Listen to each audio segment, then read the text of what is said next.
بقولك ايه، لو سبت خيالك يسرح كده في اللي كان ممكن يحصل في حياة يسوع واللي كان يقدر يعمله بس ما عملهوش، هتبتدي تتأمل الأمور وتشوفها بشكل تاني خالص. بس احنا مشكلتنا ان احنا لما بنتعود على الحكايات وبنسمعها هي 100 مرة بنفقدها القيمة اللي فيها، بدليل اننا عمرنا مثلا ما بنحاول نتخيل كان هيبقى ايه مصيرنا لو يسوع ما جالناش اصلا. طب كان ايه هيكون حجم الفدية لو ملناش فادي؟ فكر كده، مين كان ممكن يدفع الثمن اللي دفعه يسوع؟ محدش.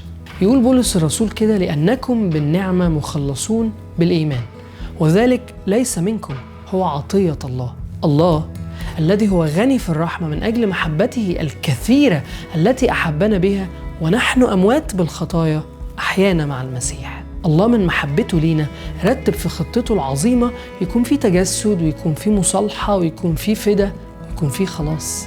حياة يسوع من أول تواضع الميلاد في المزود مرورا ببشاعة وقسوة موت الصليب وصولا لإبداع النهاية بالقيامة وبالقبر الفاضي، حكاية تستاهل التأمل والاحترام والشكر على كل تفصيلة فيها، علشان كان ممكن قوي يبقى في سيناريوهات تاني كتير غير مقابلة العدل والرحمة بالحكمة العجيبة دي عشان احنا نعيش في حرية.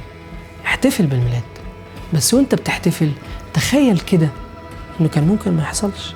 تخيل، هتحتفل اكتر.